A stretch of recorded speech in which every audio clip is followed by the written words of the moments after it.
నేస్తాలైన శ్రీరుద్ర వారి మట్టి గణేశ విగ్రహాలు ఇప్పుడు అన్ని రత్నదీప్ స్టోర్స్ లో లభ్యం. త్వరపడండి. అట్లాగే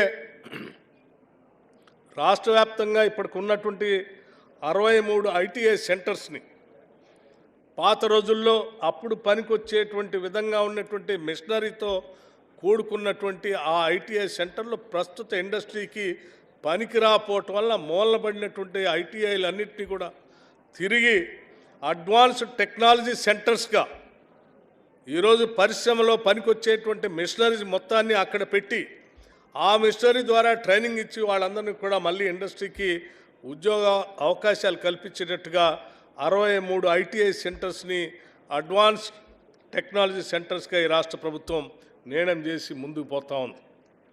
అట్లాగే 10 సంవత్సరాలు నాకు తెలిసి ఈ తెలంగాణ రాష్ట్ర ఉద్యమానికి ఊపిరి పోసినటువంటి ఉస్మానియా యూనివర్సిటీ లాంటి యూనివర్సిటీస్ కానీ మిగతా యూనివర్సిటీస్ కానీ అక్కడ ఉన్నటువంటి గురువుల్ని లేకపోతే వైస్ ఛాన్సలర్స్ని లేకపోతే అక్కడ చదువుకున్నటువంటి విద్యార్థులకి ఎప్పుడు కూడా జీతాలు తప్ప ఆ వ్యవస్థలో బాగుపడటానికి రూపాయి కూడా ఇవ్వకుండా 10 సంవత్సరాలు వదిలేసినటువంటి పరిస్థితి కూడా మీరు చూశారు.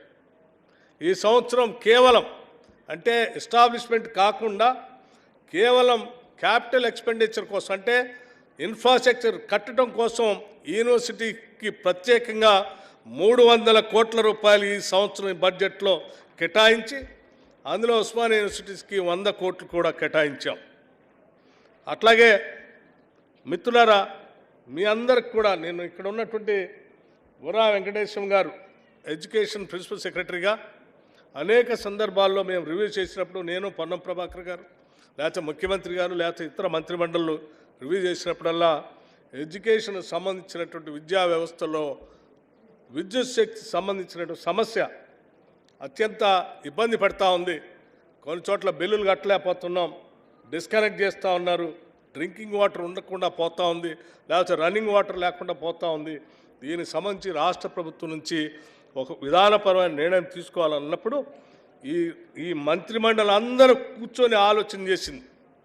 అసలు మన బిడ్డలనే కదా మనం చదివిచ్చేది, ఆ చదివిచ్చే సెంటర్స్లో కరెంటు సంబంధించిన వాళ్ళు బిల్లులు కట్టలేనటువంటి పరిస్థితిలో ఉంటే అది రాష్ట్ర ప్రభుత్వమే భరించి బిల్లులు కడదాం, దానికి కావాల్సిన నిర్ణయం తీసుకుందాం అని చెప్పి ప్రత్యేకంగా నిర్ణయం తీసుకొని ఈరోజు ఇక్కడికి వచ్చేటప్పుడే ఈరోజే ఒక జీవోని కూడా ఇష్యూ చేసి ఇక్కడ విద్యుత్ శాఖ మంత్రిగా జీవోని కూడా ఇష్యూ చేసి తీసుకొని వచ్చాను నేను.